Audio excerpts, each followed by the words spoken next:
നിമിഷം മുതൽ നമ്മൾ ചുങ്കത്തറ മാർത്തോമ ഹയർ സെക്കൻഡറി സ്കൂളിലേക്ക് നമ്മുടെ കണ്ണും മനസ്സും നൽകുകയാണ്. അവിടെയാണ് വോട്ടെണ്ണൽ കേന്ദ്രം. 8 മണിക്ക് വോട്ടെണ്ണൽ ആരംഭിക്കും. 8:15 ആദ്യഫല സൂചനകൾ അറിയാം. ആദ്യ 7 റൗണ്ടിലെ വോട്ടെണ്ണൽ UDFന് അനുകൂലമായതാണ്. അതിനുശേഷമാണ് ഇടത് ശക്തി കേന്ദ്രങ്ങളിലെ വോട്ടെണ്ണൽ. അവിടെ എല്ലാ തരത്തിലുള്ള ഒരുക്കങ്ങളും തയ്യാറായിട്ടുണ്ട്.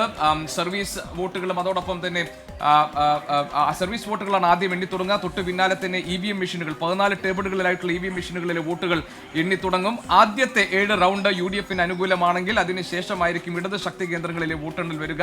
ആദ്യ ഫല സൂചന, ലീഡിന്റെ ആദ്യ സൂചന നമുക്ക് ലഭിക്കും 8:15 അല്ലേ അനുജ? അതെ, 8:15 ആദ്യ ഫല സൂചന ലഭിക്കും. അതിൽ തന്നെ ഏറ്റവും നിർണായകമായ വഴിക്കടവിൽ ആദ്യം വോട്ടെണ്ണുമ്പോൾ അത് PV അൻവറിനെ സംബന്ധിച്ചും വളരെ നിർണായകമാണ്. ഏതാണ്ട് 30,000-ഓളം വോട്ടുകളുണ്ട് അവിടെ.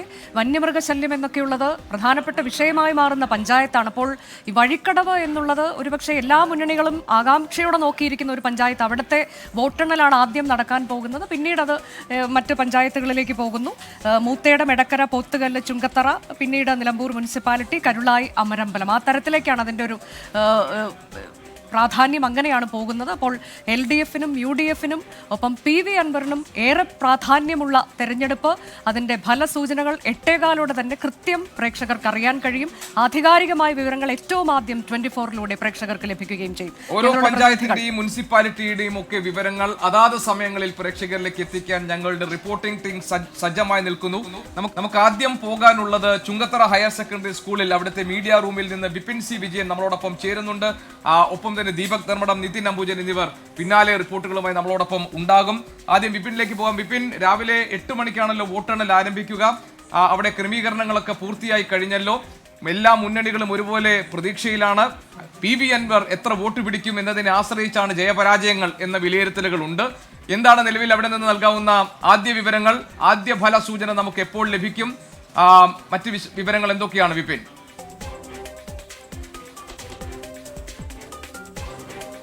Good morning GK Anuja. രാഷ്ട്രീയ കേരളം ഉറ്റുനോക്കുന്ന ഉപതെരഞ്ഞെടുപ്പിന്റെ ഫലം അത് ഇനി നിമിഷങ്ങൾ മാത്രമാണ് അതറിയാനുള്ളത്. 7:30 ഇവിടെ സ്ട്രോങ് റൂം തുടക്കുന്നത്. മാർത്തോമ ഹയർ സെക്കൻഡറി സ്കൂളിലാണ് ഈ വോട്ടെണ്ണലിനുള്ള എല്ലാ സജ്ജീകരണങ്ങളും ഇപ്പോൾ പൂർത്തിയായിരിക്കുന്നത്. 8 മണിയോടുകൂടി ആദ്യം പോസ്റ്റൽ വോട്ടുകൾ എണ്ണിത്തുടങ്ങും. പോസ്റ്റൽ വോട്ടുകൾ ആകെ 1403 വോട്ടുകളാണ് ഉള്ളത്. അതിൽ വീട്ടിലെ വോട്ടുകളാണ് ഏറ്റവും കൂടുതൽ ആയിട്ടുള്ളത്. അതിൽ മുതിർന്ന പൗരന്മാർ 896 പേർ വോട്ട് ചെയ്തിട്ടുണ്ട്. ഭിന്നശേഷിക്കാർ 310 പേരും വോട്ട് ചെയ്തിട്ടുണ്ട്. അതിനുശേഷം ഈ സർവീസ് വോട്ടുകൾ 163 കൂടി വന്നിട്ടുണ്ട്. അങ്ങനെയാണ് പോസ്റ്റൽ വോട്ടുകളുടെ കണക്ക്. ആകെ വോട്ടർമാർ 2,32,057 ആയിരുന്നു. അതിൽ EVM വോട്ടുകൾ മാത്രം 1,74,667 EVM വോട്ടുകളുണ്ട്.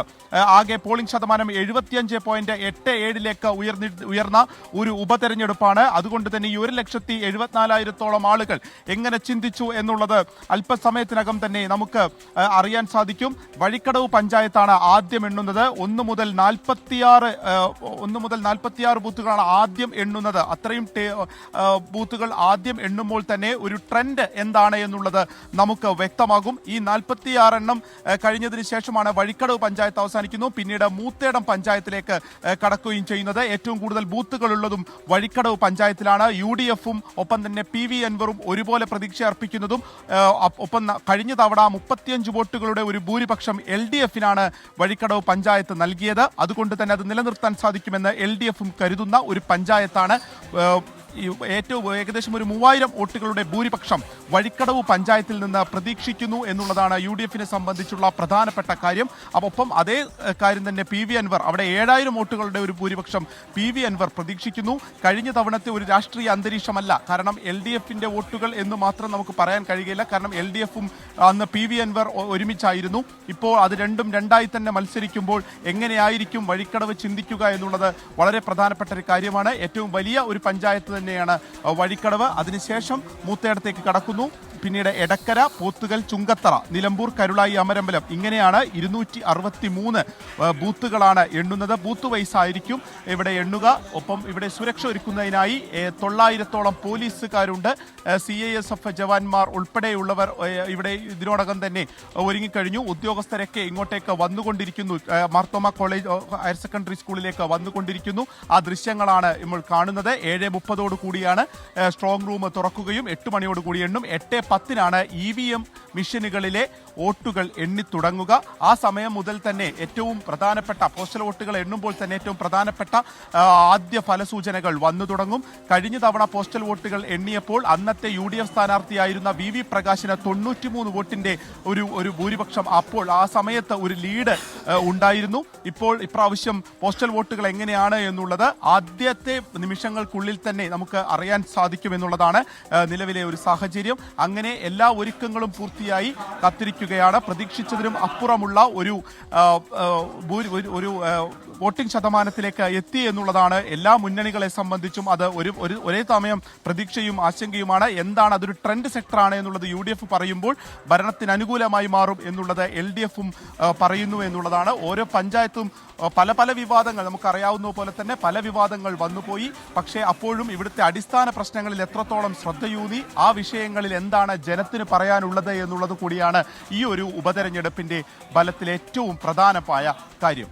GK വിപിൻ, ഏതായാലും നമ്മൾ പൂർണ്ണമായും സജ്ജമാണല്ലോ. അതാത് നിമിഷങ്ങളിലെ ലീഡ് നില എല്ലാ തവണത്തെയും പോലെ തന്നെ പ്രേക്ഷകരെ സംബന്ധിച്ചവർ ഏറ്റവും അധികം ആശ്രയിക്കാൻ കഴിയുന്ന ഈ തെരഞ്ഞെടുപ്പ് കാലത്ത്, പ്രത്യേകിച്ച് ഈ വിധി ദിനത്തിൽ ഏറ്റവും കൂടുതൽ പ്രേക്ഷകർ ആശ്രയിക്കുന്ന അവരുടെ പിന്തുണ ലഭിക്കുന്നത് നമുക്കാണ്. അതുകൊണ്ട് എല്ലാ വിവരങ്ങളും കൃത്യമായി നമുക്ക് നൽകാൻ കഴിയും. അതിനു വേണ്ടിയിട്ടുള്ള ഒരുക്കങ്ങളൊക്കെ തന്നെ പൂർത്തിയായിട്ടുണ്ട്. വിപിൻ സി വിജയൻ ഇപ്പോൾ നമുക്ക് Chungathara Marthoma higher secondary school, അവിടെയാണ് വോട്ടെണ്ണൽ നടക്കുന്നത്, അവിടെ നിന്നുള്ള വിവരങ്ങൾ നൽകുകയായിരുന്നു. 7:30 സ്ട്രോങ് റൂം തുറക്കും, 8 മണിക്ക് വോട്ടെണ്ണൽ ആരംഭിക്കും. 8:10 കൂടിയാണ് നമുക്ക് ആദ്യ ഫല സൂചനകൾ അറിയാൻ കഴിയുമെന്ന് പ്രതീക്ഷിക്കുന്നു. 8:10-നാണ് EVMലെ വോട്ടുകൾ എണ്ണി തുടങ്ങുക. ഏതായാലും നമുക്ക് മറ്റ് വിവരങ്ങൾ നൽകാൻ ദീപക് ധർമ്മടം നമ്മളോടൊപ്പം ചേരുന്നുണ്ട്. ദീപക്, ഒരു മാസം നീണ്ടു നിൽക്കുന്ന അതിശക്തമായ പ്രചാരണം, നിരവധി രാഷ്ട്രീയ വിഷയങ്ങൾ, ജീവൽ പ്രശ്നങ്ങൾ, അതോടൊപ്പം തന്നെ ആ നിമിഷങ്ങളിൽ രൂപപ്പെട്ട വിവാദങ്ങൾ, ഇതിന്മേലെല്ലാം മുന്നണികൾ കെട്ടിമറഞ്ഞു.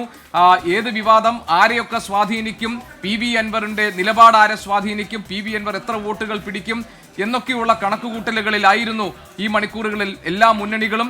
എന്താണ് അവസാന നിമിഷത്തെ കണക്കുകൂട്ടൽ? മുന്നണികൾ എല്ലാവരും വിജയപ്രതീക്ഷ ഒരുപോലെ പങ്കുവെക്കുമ്പോൾ നിലമ്പൂർ പിടിതരാത്ത പ്രവചനാതീതമായ ഒരു ഘട്ടത്തിൽ നിൽക്കുകയാണ്. നമുക്ക് അവസാന ലാപ്പിൽ എന്താണ് പറയാനുള്ളത്? ഗോപി, അനുജ, ഇപ്പം മാർത്തോമ കോളേജിലെ സ്ട്രോങ് റൂം തുറക്കാൻ ഇനി ബാക്കിയുള്ളത് 1.5 മണിക്കൂർ. അത് കഴിഞ്ഞ് ഒരു 8:10 കൂടി തന്നെ ആദ്യ ഫല സൂചനയെത്തും. ഈ ഘട്ടത്തിൽ നമുക്ക് പറയാനുള്ളത് 1,74,799 പേർ പോൾ ചെയ്ത ഈ തെരഞ്ഞെടുപ്പിൽ മുന്നണികൾ യഥാർത്ഥത്തിൽ മനക്കണക്കുകൾ പുറത്തു വലുതായി പറയുന്നെങ്കിലും ആശങ്കയിൽ തന്നെയാണ് എന്നുള്ളതാണ് 3 പേരും, അതായത് 2 മുന്നണികൾ. ഇതിലെ യഥാർത്ഥത്തിൽ നേർക്കുനേർ പോരാട്ടമുണ്ടായത് LDFും UDFും തമ്മിൽ തന്നെയാണ്. പക്ഷേ എന്നാൽ അതിൽ ഒരു ഡിഫ്യൂസറായി, ഒരു ഡിസ്ട്രോയറായി, നമ്മളിപ്പോൾ യുദ്ധകാലമാണ്, ഇസ്രായേലും തമ്മിലുള്ള യുദ്ധം ഇങ്ങനെ നടന്നുകൊണ്ടിരിക്കുന്ന ഘട്ടമാണ്. ഈ ഘട്ടത്തിൽ രാഷ്ട്രീയ യുദ്ധത്തിലെ ഏറ്റവും പ്രധാനപ്പെട്ട ഈ വോട്ടിംഗ് പാറ്റേണിലെ വിജയത്തിൻ്റെ സാധ്യതയെ ഇല്ലാതാക്കുന്ന ഒരു ഡിഫ്യൂസർ എന്നുള്ള നിലയിൽ വളരെ കൃത്യമായി ഒരു ഘടകമായി, അതായത് നേരത്തെ ഘടകമല്ല എന്ന് അൻവറിനെ 2 മുന്നണിയും പറഞ്ഞെങ്കിലും ഏറ്റവും ഒടുവിൽ ഇപ്പോൾ അൻവറാണ് ഘടകം എന്നുള്ളത്, അൻവർ പിടിക്കുന്ന വോട്ടാണ് വിജയം തീരുമാനിക്കുന്നത് എന്നുള്ളത് നമുക്ക് കാണാം. ഇപ്പോൾ ഒബ്സർവർ ഇങ്ങോട്ട് പോളിംഗ് സ്റ്റേഷനിലേക്ക് എത്തുന്ന ദൃശ്യങ്ങളാണ് നമ്മൾ കണ്ടത്. ഇനി ഒബ്സർവർമാർ എത്തിയതിനു ശേഷം ഇത് സ്ട്രോങ് റൂം തുറക്കണം, അതിൻ്റെ നടപടിക്രമങ്ങൾ ചട്ടപ്രകാരമുള്ളത് നടത്തണം. ഈ ഘട്ടത്തിൽ നമുക്കൊരു കാര്യം പറയാൻ സാധിക്കുന്നത്, ഈ 12,000-ന്റെ ഭൂരിപക്ഷമാണ് UDF പറയുന്നത്, 4,000-ന്റെ ഭൂരിപക്ഷം LDF പറയുന്നു. എന്നാൽ ഇതിനിടയിലും വിജയിക്കുമെന്ന് PV അൻവർ അവകാശപ്പെടുകയാണ്. ഈ ഒരു കാര്യം ഉറപ്പിച്ചു പറയാൻ സാധിക്കും, നേരിയ ഭൂരിപക്ഷം മാത്രമായിരിക്കും വിജയിക്കുണ്ടാവുക. ഏറ്റവും ഒടുവിൽ ഈ പഞ്ചായത്ത് തലത്തിലുള്ള കണക്കുകൾ നോക്കുമ്പോൾ 1-ാം ബൂത്ത് മുതൽ 46-ാം ബൂത്ത് വരെ ആദ്യം എണ്ണുന്നത് വഴിക്കടവ് പഞ്ചായത്താണ്. വഴിക്കടവ് പഞ്ചായത്ത് എണ്ണുമ്പോൾ സ്വാഭാവികമായും അത് ആര്യാടൻ ഷൗക്കത്തിന്, അതായത് ആദ്യ ഫല സൂചന ആര്യാടൻ ഷൗക്കത്തിന് അനുകൂലമായിരിക്കും. അത് കഴിഞ്ഞ് മുത്തേടത്തേക്ക് എത്തുമ്പോഴും സമാനമായ സാഹചര്യമായിരിക്കും. പക്ഷേ എന്നാൽ ചുങ്കത്തറ മുതൽ ഇങ്ങോട്ടേക്ക്, അതായത് 4-ാം പഞ്ചായത്ത് കഴിഞ്ഞ് പോത്തുകൽ കഴിഞ്ഞ് ചുങ്കത്തറയിലേക്ക് എത്തുമ്പോൾ സ്ഥിതിഗതികൾ മാറും. നിലമ്പൂർ നഗരസഭയിലേക്ക് എത്തുമ്പോൾ വീണ്ടും സ്ഥിതിഗതികൾ മാറുന്നത് കാണും. അമരമ്പലമായിരിക്കും ഈ തെരഞ്ഞെടുപ്പിലെ സർജിക്കൽ സ്ട്രൈക്ക് നടത്തുന്ന പഞ്ചായത്ത്. ക്രോസ് വോട്ടുകൾ ഏറ്റവും കൂടുതൽ, ഗോപി, നമ്മൾ 2 ദിവസം മുൻപ് പറഞ്ഞതാണ് ക്രോസ് വോട്ട് നടന്നിട്ടുണ്ട് എന്നുള്ളത്. ഇന്നലെ അത് PV അൻവർ രാത്രിയിൽ വാർത്താ സമ്മേളനം വിളിച്ച് പറയേണ്ടി വന്നു. 10,000-ലേറെ ക്രോസ് വോട്ടുകൾ നടന്നു എന്നുള്ളത്. കൃത്യമായ ക്രോസ് വോട്ട് നടന്നിട്ടുണ്ട്. ആ ക്രോസ് വോട്ട് UDFനെതിരാണ്. സ്വാഭാവികമായും അത് അൻവറിന് കിട്ടേണ്ട ഒരു വോട്ടിലെ ഡിഫ്യൂസർ എന്നുള്ള നിലയിൽ തിരിച്ച് അൻവർ ജയിക്കില്ലല്ലോ എന്ന ധാരണയിൽ അൻവറിന് കിട്ടേണ്ട വോട്ട് സ്വരാജിന് വന്നു എന്നാണ് പറഞ്ഞത്. അങ്ങനെ നോക്കുമ്പോൾ നെക്ക് ഫൈറ്റ് അത് ആര്യാടൻ ഷൗക്കത്തും സ്വരാജും തമ്മിലാണ്, LDFും UDFും തമ്മിലാണ് നെക്ക് ഫൈറ്റ്. അതിലിപ്പോൾ 4000 വോട്ടിൻ്റെ ഒരു ഭൂരിപക്ഷം മാത്രമാണ് ആര്യാടൻ ഷൗക്കത്തിന് നമ്മൾ പഞ്ചായത്ത് തലത്തിൽ പരിശോധിച്ചപ്പോൾ കണ്ടത്. മറ്റൊരു പ്രധാനപ്പെട്ട കാര്യം, ഈ ക്രോസ് വോട്ട് എന്നുള്ളത് വലിയ രീതിയിൽ നടന്നിട്ടുണ്ടെങ്കിൽ ഒരു 1500 വോട്ടിന് 1200-1500 വോട്ടിന് സ്വരാജ് ജയിക്കാനുള്ള സാധ്യതയും തള്ളിക്കളയാനാകില്ല. ഇത് അടിവരയിട്ട് പറയേണ്ടി വരും. ഒരു 4000 വോട്ടിന് ആര്യാടൻ ഷൗക്കത്ത് ജയിക്കാനുള്ള സാധ്യതയാണ് അവസാന ഘട്ടത്തിൽ കാണുന്നത്. അതുപോലെ തന്നെ ഈ ക്രോസ് വോട്ട് ഗണ്യമായി നടന്നെങ്കിൽ അത് ഒരു 1500 വോട്ടിന് സ്വരാജ് ജയിക്കാനുള്ള സാധ്യതയും കാണുന്നുണ്ട്. ഗോപി, ഇതാണ് ആ തരത്തിലേക്ക് പലതരത്തിൽ വിഷയങ്ങൾ കൂടി ഗോപികൃഷ്ണൻ, നമ്മൾ ഈ തെരഞ്ഞെടുപ്പിൽ ആദ്യ ദിനം മുതൽ പല വിഷയങ്ങൾ അവസാന ദിനം വരെ വിവാദങ്ങളായി മാറുന്ന കാഴ്ച കൂടി കണ്ട ഉപതെരഞ്ഞെടുപ്പാണ്. ഇത്രയധികം വിഷയങ്ങൾ ചർച്ച ചെയ്യപ്പെടുന്ന, എന്നാൽ അപ്പോഴും നമുക്ക് സംശയം വന്നത് ജനങ്ങൾ നേരിടുന്ന പ്രശ്നങ്ങൾ അവിടെ ചർച്ചയായിട്ടുണ്ടോ എന്നുള്ളതാണ്. ഒരുപക്ഷെ അതിന് നേതാക്കൾ ചില ചർച്ചകളിലെങ്കിലും വന്ന് നൽകിയ മറുപടി ഈ വിഷയങ്ങളെല്ലാം ആണ് അവിടെ ചർച്ച ചെയ്യുന്നത്, പക്ഷേ മാധ്യമങ്ങളിലൂടെ ചർച്ച ചെയ്യുന്നത് വിവാദങ്ങളാണ് എന്ന തരത്തിലേക്കാണ്. ഏതായാലും എന്താണ് അവിടെ സംഭവിച്ചിട്ടുള്ളത്, ജനങ്ങൾ എന്തുകൊണ്ട് ഇത്രയധികം പോളിംഗ് ബൂത്തുകളിലേക്ക് എത്തി വോട്ട് ചെയ്യാൻ ഈ ഉപതെരഞ്ഞെടുപ്പിലും മഴയൊക്കെ അവഗണിച്ച് ഉച്ചവരെ നല്ല മഴയായിരുന്നു, അതിനുശേഷം മഴ മാറി നിന്നു, അതൊക്കെ നമ്മൾ കണ്ടതാണ്. എങ്കിൽ പോലും ഇത്രയധികം ജനങ്ങൾ വോട്ട് ചെയ്യുമ്പോൾ ആ പോളിംഗ് ശതമാനം തന്നെ നൽകുന്ന സൂചന എന്താണ് എന്നൊക്കെയുള്ള ചോദ്യങ്ങളുണ്ട്. അതിനൊക്കെയുള്ള ഉത്തരമാണ് അല്പസമയത്തിനകം നമ്മൾ അറിയാൻ പോകുന്നത്. വിഷ്ണു സുരേഷ് ഉണ്ട് കൂടുതൽ വിശദാംശങ്ങളുമായി. വിഷ്ണു, ഏറ്റവും കൂടുതൽ വിവാദ വിഷയങ്ങൾ കണ്ട ഒരു ഉപതെരഞ്ഞെടുപ്പ് കൂടിയാണ് കടന്നു പോകുന്നത്. അത് മുഖ്യമന്ത്രി വന്ന് ഒരു വഞ്ചനയുടെ കഥ പറഞ്ഞുകൊണ്ട് തുടങ്ങുന്നു, അതിനുശേഷം പെൻഷൻ വിഷയം, മലപ്പുറം പരാമർശം, ഏറ്റവും ഒടുവിലായി ജമാഅത്തെ RSS, ഇങ്ങനെ നേതാക്കൾ തന്നെ ഉയർത്തിവിട്ട ഒട്ടേറെ പരാമർശങ്ങൾ, അതൊക്കെ വിവാദങ്ങളായി മാറുന്നു. ഇതെല്ലാം അവിടെ ചർച്ചയായിട്ടുണ്ട്. അതിനപ്പുറത്തേക്ക് ജനങ്ങൾ നേരിടുന്ന, ഏറ്റവും പ്രധാനമായി വന്യമൃഗശല്യം ഉൾപ്പെടെ ജനങ്ങൾ നേരിടുന്ന പ്രശ്നങ്ങൾ, അതൊക്കെ ഏത് തരത്തിലേക്ക് ഈ ഉപതെരഞ്ഞെടുപ്പിൽ ചർച്ചയായി?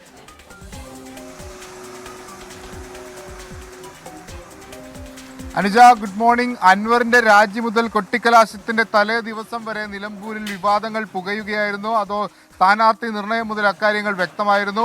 റോഡിലെ കുഴി മുതൽ ഇറാൻ ഇസ്രായേൽ യുദ്ധം വരെ ഈ നിലമ്പൂർ തെരഞ്ഞെടുപ്പിൽ ചർച്ചയായിട്ടുണ്ട്. ഏറ്റവും ആദ്യം ഈ സ്ഥാനാർത്ഥി നിർണയവുമായി ബന്ധപ്പെട്ട് അൻവർ വരുന്ന കാര്യവും അതോടൊപ്പം ഇടതുപക്ഷത്തിന് ആദ്യഘട്ടത്തിൽ സ്ഥാനാർത്ഥി ഇല്ലാതിരിക്കുകയും UDFിലെ തർക്കങ്ങളുമൊക്കെയാണ് സ്ഥാനാർത്ഥി നിർണയവുമായി ബന്ധപ്പെട്ട് ഉണ്ടായ വിവാദങ്ങൾ. അതിനുശേഷം 3 മുന്നണികൾക്കും സ്ഥാനാർത്ഥി എത്തുന്നു, അൻവറും മത്സരരംഗത്തേക്കുന്നു. പിന്നീടത് രാഷ്ട്രീയ വിവാദങ്ങളിലേക്ക് കടക്കുന്നു. ഏറ്റവും ആദ്യം വെടിപൊട്ടിച്ചത് UDF ക്യാമ്പിൽ നിന്നാണ്. അത് പെൻഷനെ കൈക്കൂലി എന്ന് അഭിസംബോധന ചെയ്ത KC വേണുഗോപാലിന്റെ പ്രസ്താവന, അത് LDF ഒരു ആയുധമാക്കിയെടുത്ത് ശക്തമായ പോരാട്ടത്തിലേക്ക് ആ വിഷയം ഉയർത്തിപ്പിടിച്ചുകൊണ്ട് ഒരു കൂട്ടായ്മയൊക്കെ അവർ രൂപീകരിച്ചുകൊണ്ട് ആ വിഷയത്തിൽ പ്രതിരോധിക്കുന്നത് നമ്മൾ കണ്ടു. അതിന് പിന്നാലെയാണ് പന്നിക്കണിയിൽപ്പെട്ട് ഒരു യുവാവിന് അല്ലെങ്കിൽ ഒരു പയ്യന് ജീവൻ നഷ്ടപ്പെടുന്ന സാഹചര്യമുണ്ടായി. അതും രാഷ്ട്രീയമായി ഏറെ ചർച്ച ചെയ്യപ്പെട്ടു. ഒരുപക്ഷെ നിലമ്പൂരിലെ ഏറ്റവും പ്രധാനപ്പെട്ട വിഷയമായി അൻവർ തന്നെ ഈ രാജിക്കെല്ലാം മുമ്പ് ഉയർത്തിക്കൊണ്ടുവന്നത് വന്യജീവി വിഷയമാണ്. അത് ഈ അപകടവുമായി ബന്ധപ്പെട്ട് ആ വിഷയം ചർച്ച ചെയ്യപ്പെട്ടു.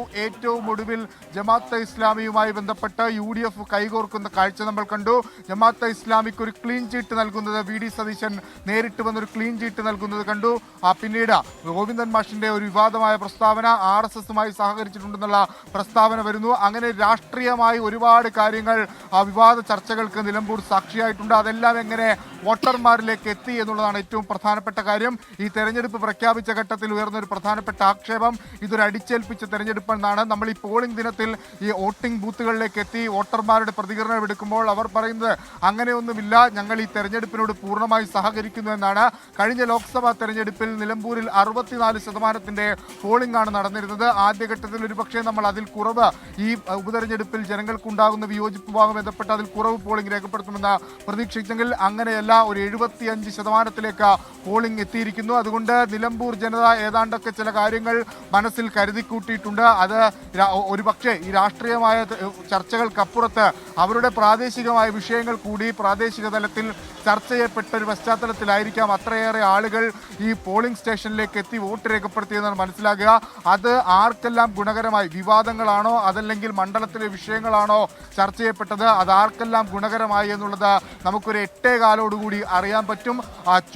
ഈ പറയുന്ന വഴിക്കടവ് പഞ്ചായത്ത് തന്നെ ട്രെൻഡ് നിർണ്ണയിക്കുന്നതാണ്. അതിന് പിന്നാലെ വരുന്ന മൂത്തേടം, ഈ 2 പഞ്ചായത്തുകളും എണ്ണുമ്പോൾ ട്രെൻഡ് ഏറെക്കുറെ മനസ്സിലാകും. 35 വോട്ടിന്റെ ലീഡാണ് വഴിക്കടവിൽ കഴിഞ്ഞ തവണ അൻവർ നേടിയത്. അത് പക്ഷേ അൻവർ പ്ലസ് LDF ആയിരുന്നു. ഇത്തവണ അൻവറും അതോടൊപ്പം ബാക്കി 2 മുന്നണിയും ഒക്കെ സെപ്പറേറ്റ് ചെയ്ത് മത്സരിക്കുന്നപ്പോൾ വഴിക്കടവ് എല്ലാവരും വലിയ പ്രതീക്ഷയോടെ വെച്ച് പുലർത്തുന്നു. മൂത്തേടം പഞ്ചായത്തിലെ നഗരസഭയിലേക്ക് എത്തുമ്പോൾ അത് UDFന്റെ കോട്ടയാണ്. ഇടത് തരംഗം ആഞ്ഞടിച്ച 2021 പോലും 2000 വോട്ടിന്റെ ഭൂരിപക്ഷമാണ് അവിടെ മുത്തേടം പഞ്ചായത്തിൽ കഴിഞ്ഞ തവണ വി പ്രകാശ് നേടിയത്. അതുകൊണ്ട് ഇത്തവണ ആ ആദ്യ 2 പഞ്ചായത്തുകൾ എണ്ണിക്കഴിയുമ്പോൾ തന്നെ ട്രെൻഡ് മനസ്സിലാകും. ഏറ്റവും കൂടുതൽ ജനകീയ വിഷയങ്ങൾ ചർച്ച ചെയ്യപ്പെട്ട 2 പഞ്ചായത്ത് കൂടിയാണ് വഴിക്കടവും മുത്തേടവും. വന്യജീവി വിഷയവുമായി ബന്ധപ്പെട്ടും ഈ റോഡുമായി ബന്ധപ്പെട്ടൊക്കെ നിലനിൽക്കുന്ന ഏറ്റവും കൂടുതൽ പ്രശ്നമുള്ള പഞ്ചായത്താണ്. അതുകൊണ്ട് ആ 2 പഞ്ചായത്തുകൾ തന്നെ ട്രെൻഡ് വ്യക്തമാകും. പിന്നീട് നിലമ്പൂർ നഗരസഭയിലേക്ക് എത്തുമ്പോഴായിരിക്കും ഇതിൻ്റെ ഒരു മൊത്തത്തിലുള്ള ചിത്രം തെളിഞ്ഞു വരിക. അനുജ. ശരി, വിഷ്ണു സുരേഷാണ് വിവരങ്ങൾ നൽകിയത്.